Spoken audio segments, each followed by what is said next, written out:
Assalamu alaikum, peace be upon you. I'm Aisha Novakovic and welcome to another edition of Roots TV. Roots TV is all about chatting with ordinary people doing extraordinary things in the community. And one such guest is Maria Osman, joining me on the couch tonight in the very heart of Perth. We've got some Piaf concerts going on behind us. But regardless, we're going to continue with our amazing chat with her.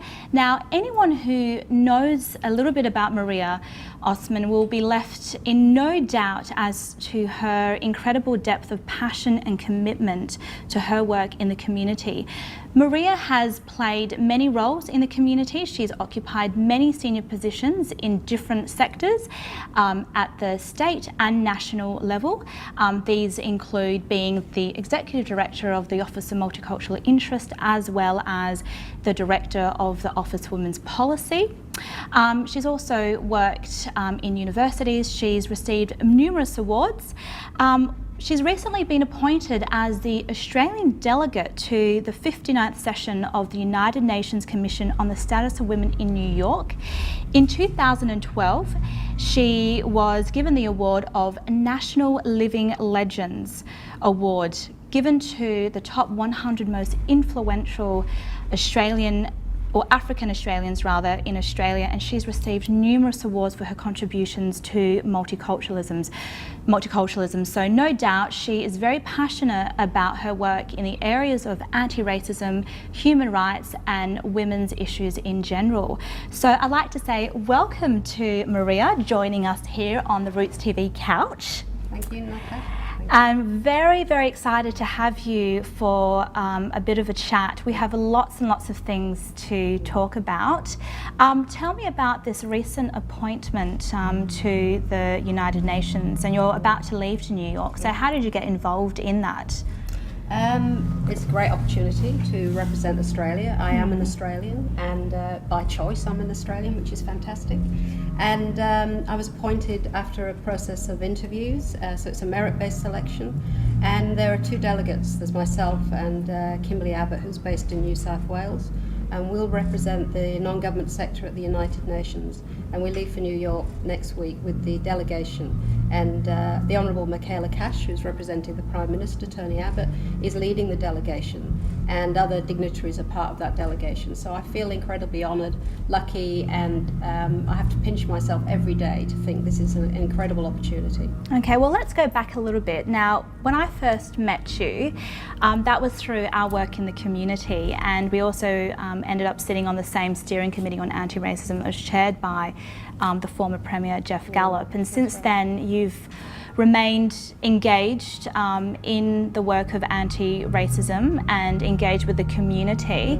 Let's go back a little bit, and I want to ask you, what actually set you on the path to your work in anti-racism, and what motivates you? What gives you so much passion in this area of human rights generally? I think being born black and British, black, British and working class. So for me, there was always a destiny and a struggle about identity, and my identity was shaped by other people on the street. Other people would call me names, which was about my identity. So for me, the critical issue was shaping my identity, and who was I? I was British, I was black, my father was from Somaliland and my mother was English. And so what did that mean, being born in the 50s in England and shaping that identity? And so it's critical, I think, for any young person going through that real conflict, that they take hold of their identity and draw those strong roots and also shape their identity. But I can remember very clearly when I was about 3, sitting on the bus with my mother and my brother. And my mother was she's English, she's of Danish background, she was white, she was fair-haired, beautiful. And we were sitting there with her, and she had 2 black kids. And the hatred from everybody on the bus was, I could feel it at the age of 3. So even though my parents never expressed or showed the concern about the racism that we experience, because my family were the first probably biracial, bicultural family marriage in that community, which was predominantly a white community, I certainly felt it. And then when I was growing up, I used to listen to the radio because we didn't have a television until I was a lot older because it was too expensive. And I used to listen to Martin Luther King, and I heard his speeches. And I remember thinking, oh, I think I want to be Martin Luther King, or I want to be like Martin Luther King. And even then, I started to think about rights and identity. What was going to be my identity, and how was I going to use my voice to fight injustice? And so I moved through my adolescence, and then I went to Manchester to study, which was a big city, many black people in Manchester, and got involved in black politics in Manchester. And that was a really fantastic opportunity. I remember the night I went to my first anti-racist training session. I was all of 18, and a fantastic guy called Gus John, who I will remember forever, did this workshop with a mixed group, and it was the first time I'd ever been in an environment where it actually felt comfortable to be a woman of colour, to be black, to be British. And he helped us navigate that very difficult path. The other one that really helped me was the Black is Beautiful movement, because never did we see people who looked like ourselves on TV, in the magazines. Nowhere were images of women of colour or of black women. So Maria, the representation. Just to pick up on this term, you self-label yourself as a woman of colour. Now, when you started your work in the area of being an advocate for women's rights and their issues, that was going a number of decades back. What for you has changed since you started, and more interestingly, what hasn't changed? I think what's changed is that the opportunities that people can have, so that there are more opportunities, and I think people have got to grasp those opportunities. I think young women of colour in particular, are going through universities and going into study. They're going into the workplace, but what hasn't changed is we're not breaking through, and I don't call it the glass ceiling, I call it the concrete ceiling. Women are not breaking through that ceiling. And why do you call it the concrete because ceiling, it's harder Maria? to get through. For a woman of colour in particular? For a woman of colour, for a Muslim woman, from a woman of refugee background, or a migrant woman. So it is a lot more challenging. It's learning how to play the game, learning and understanding workplace culture. These are all challenges for many women in general, but they're even harder when you've got other things to navigate or other perceptions. So I think things have changed. Look, I've been given fantastic opportunities, education, scholarships, things like that. We've been given those opportunities, and I think there are more people now going into training or further education.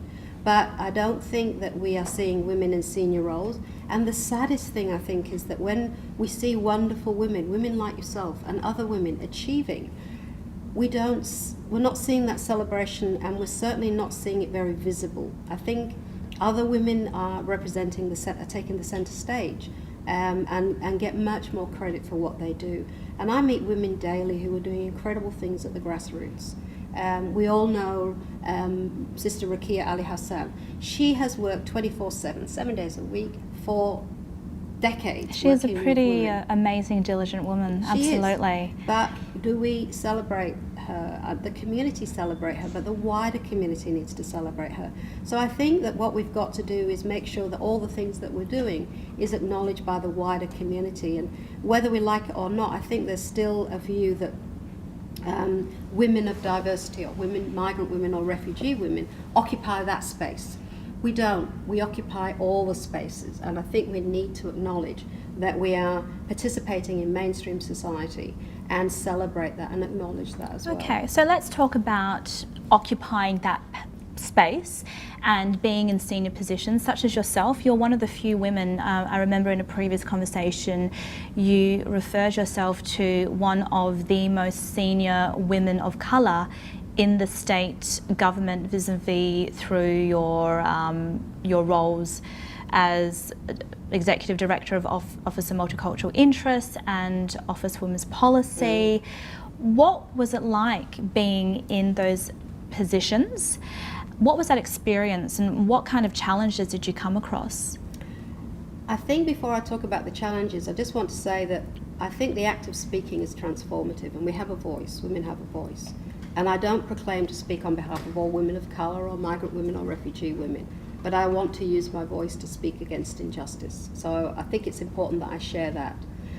For me, it was a fantastic opportunity. Multiculturalism, human rights is my passion, and I really wanted an opportunity to shape policy, to change systems, because I think if you look at the role of government's role is to develop policy and procedures and then change things. And I think that we had an opportunity to do that in OMI. We had a fantastic time, and we definitely connected OMI with the community. So for me, being a role model was important. For me, being in those meetings was important.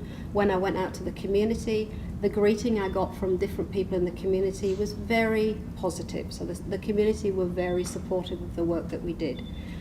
I think personally it was very challenging because I think when you're breaking through as the first, well, I wasn't the first, there have been other women before me, but when you are breaking through, you always doubt yourself. It doesn't matter how much you do. I think women always look over their shoulder and think, am I good enough? Am I going to be doing this? So you tend to doubt yourself, and other people have a perception about you, whether we like it or not. When I would walk into a meeting with a member of staff of mine who was a white woman, they would greet her as the executive director, not me. And then the eyes would turn to me when I'd say, well, I'm the executive director. And there was always this double take. And so for me, the words of my mother, who was very wise, would say, you have to work twice as hard. So I felt as if I had to work twice as hard. So I did work very hard. And I also think that it was about changing perceptions and being a leader that was different. And I don't want to do it the same as a man. I don't want to do it the same as other women. But I want to ensure that the ethics of being a woman of colour, the ethics of a woman who's experienced racism and discrimination, and the ethics of a woman who's also experienced incredibly life mentoring experiences shapes the way that we work and makes a contribution. Because if we're not going to bring about change, don't take those positions. I wanted to bring about change. I wanted to show that we could bring the community and empower the community. But I also wanted to speak to that young woman who saw me somewhere, saw me at a school, a young Somali woman who said, hey, look at Maria, she's in that position. Maybe I could do that position as well. Maybe I could do that in the future. And many young women would come up to me and say that. How do you get to be you? How do you get to be in that job? So that was great to share that, and I still share that and mentor young women. And that's a great opportunity, I think, to give back.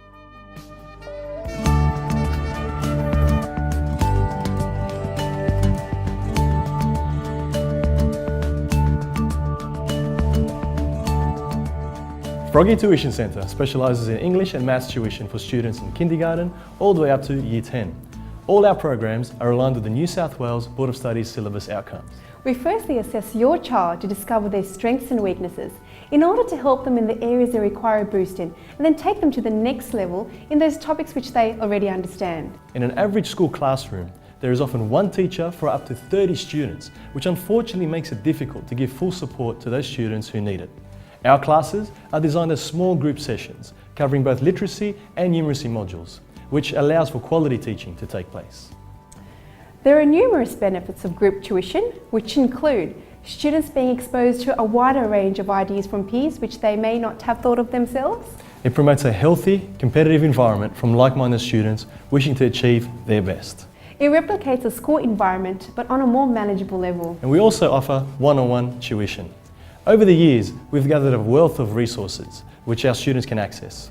We will work closely with your child in order to provide them with unique and effective tuition, mentoring, homework support, study tips, exam tips, as well as preparation for NAPLAN, OC and selective school entrance exams.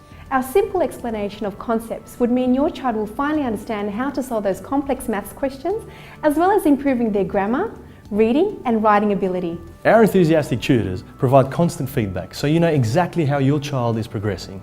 So don't waste any more time. Give us a call today to see how Froggy Tuition Centre can help your child leap ahead.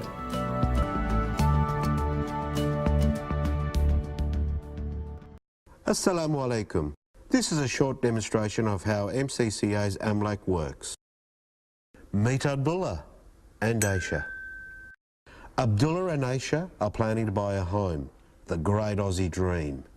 This is the house they want to buy. This is the cost of the house.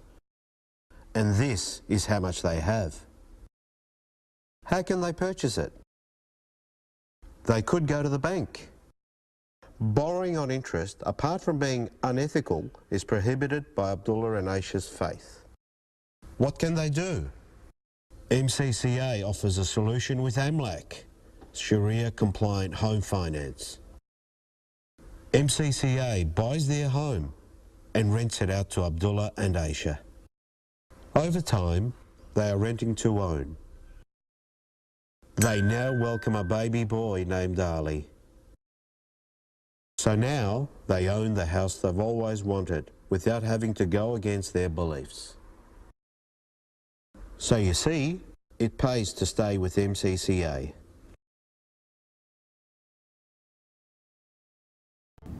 Maria, tell me about your amazing connection to the Somalian community, and I understand that you actually went to Somaliland in 2011 for a trip. That sounds like quite the adventure. What actually happened? Why did you go to Somaliland and what did you end up doing there?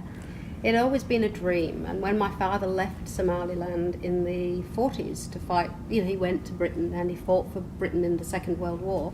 It was always his dream to go back, and he never went back, unfortunately. And so it was always my dream to go there. And since Somaliland and Hargeisa in particular has settled, it's got a functioning government, but it's not recognised anywhere in the world, which is, for me, very disturbing. But I wanted to go there and be there and meet my father's family. And my uncle, who is in his late 80s, was still alive, and I wanted to meet him as well. So for me, it was a journey of going back to my roots. I was born in England, but Somaliland is in my blood and in my veins, and I connect very well with the community. So I went and met all of my cousins and the extended family, and met many people who had lived here in Perth who'd gone back to Hargeisa to work. It was a bit of a challenge because it was culturally challenging, but it was incredibly important for me because it gave me a sense of identity even more and more stronger roots as well. And meeting my uncle, who travelled for 10 hours on the back of a truck, he's a nomadic camel herder, and going with my uncle to the camel market and buying him a camel was just an incredible experience. Absolutely. And spending time with my aunts and my cousins, and a very, very dominated women's family, so lots of strong women in the family. And do they actually know what you get up to here in Perth and in Australia, Yes. and what kind of work you do? Yeah, we've always had contact, and like many Somalilanders, I send money back to my family, take on that obligation, and we've kept in contact, so those are important. And much of my family are in many different countries now because of the war. But it was incredible, and I'm hoping to go back and do some work, voluntary work for the government on gender equality, or work with some of the not-for-profits, or certainly work at the University in Human Rights. So that journey will be happening again, hopefully in the next 12 months, so hopefully going back. Now, Maria, you've described yourself as incredibly lucky despite the challenges that you have faced in life, and you've related to me in the past a really fascinating story about your father surviving death 3 times, and there's a touch of destiny in that story. Yes, I'd really is. like you to share that There with is. us. There is. I suppose I always think, why am I doing these things? And you asked me that question. And my father, who learned to learn English and struggled with work, but did fight for Great Britain in the Second World War. And whilst he was in the Merchant Navy, connected with the Royal Navy, the ship that he was working on was torpedoed and sunk 3 times. So not once, not twice, but 3 times. He couldn't swim, but he survived. And I think on one occasion he survived, and there were only 2 or 3 people who survived. And I said to him, "How did you survive?" And he said, "I don't know. I just hung onto the wood and floated." And it's incredible that he survived. And he and many other people have said, this is before I was born. So he survived so that I could be born. So by my birthright, I had a responsibility to live my life, to contribute to community, to contribute to society, to bring about change. Never forget my roots, never forget my history, never forget my family. And those are really critically important things to me. So anything I do, on my shoulders are all of those experiences and all of those people and opportunities. And I've had an amazing life. I'm still having an amazing life. So I do feel I'm incredibly lucky, and life has been very generous. And might I add, you have an impressive list of achievements in CV. So you've definitely done a lot of work in the public realm. So lots of people know Maria Osman, the public figure. But there's a little less known fact about you, that you're actually a certified raw food chef, is that correct? And you do yoga almost on a daily basis. So how did that come about? My father died of sugar diabetes, and many Somalis have sugar diabetes, and I'm high risk for sugar diabetes. So for me, health and eating and exercise are critical, and I'd love to do that work with women a little bit more. And so I moderate my diet. I tend to have a vegetarian diet, and I got interested in juicing and raw food, so I self-funded myself to go to Bali, and I did an intensive 6-day course on raw food. I've always been fit, and I like meditation. I'm a very spiritual person, and so for me, combining that with yoga is very important as well. I'm now 60, going on 62 next month, and I want to be fit and I want to be active to keep up with my family, to keep up with my work, to keep up with all the things that I want to do, because there are so many more things I want to achieve. So those are the reasons. I think, it doesn't matter what we do, if we don't have our health, we can't do those things. And I've seen friends of mine pass away, and a relative of mine last year, I nursed a relative throughout most of last year while doing a really demanding job and doing other things. And I made a commitment to myself that we have a responsibility for our head, we have a responsibility for our hearts, we also have a responsibility for our bodies, to care for our bodies and make sure that we're as healthy as we can be. It's critical. Absolutely, I would agree with all of that. And just one final question about your new life as a proud grandmother. Yes. Unbelievable, actually. And how is that all going for you? It's great. They always say when you become a grandmother, it's a new experience, and it is. I love it. And I look at my granddaughter, who is Somali, English. Her father has Malay, Indian, and she's an Australian. And I look at her and think she's the future of Australia. She's the United Nations, she's actually. Very much. So she's the future, and I think it's, for me, it's a joy and a wonderful opportunity. So it's great. It's great. Well, thank you so much, Maria, for joining us on the Roots TV couch. It's been my absolute pleasure to have a chat with you, and I know we could chat for hours longer. We'll have to have you back again sometime in the future and keep in touch with you and find out all the amazing things that you're getting up to in New York and in your personal life. So thank you once again. It's been my honour to interview you, Maria. Thank you. And thanks, Roots TV. This is great. It's a great opportunity. Can I just say one thing before we close? Absolutely. If it's possible. I just wanted to say to any young, because I do a lot of work with young women, any young women of Somaliland heritage or Somali heritage who are interested in talking to me or connecting with me. I try to do it, but I don't always reach women. Please contact Roots TV, contact you and other people, and I'm more than happy to talk to them when I come back from the UN, because it's going to be an amazing experience. And I want to share that with young women so that they can look at aspiring to do this stuff in the future. It'd be great. And that is critical, so thank you for putting that offer out through Roots TV. Great, thank you. Thank you for joining us here at Roots TV. Roots TV is a community-based YouTube channel, so don't forget to like and subscribe, and also find us on our Facebook page. So I'm Aisha Novakovic, your host for Roots TV, and until next time, Assalamu alaikum, peace and mercy be upon you all.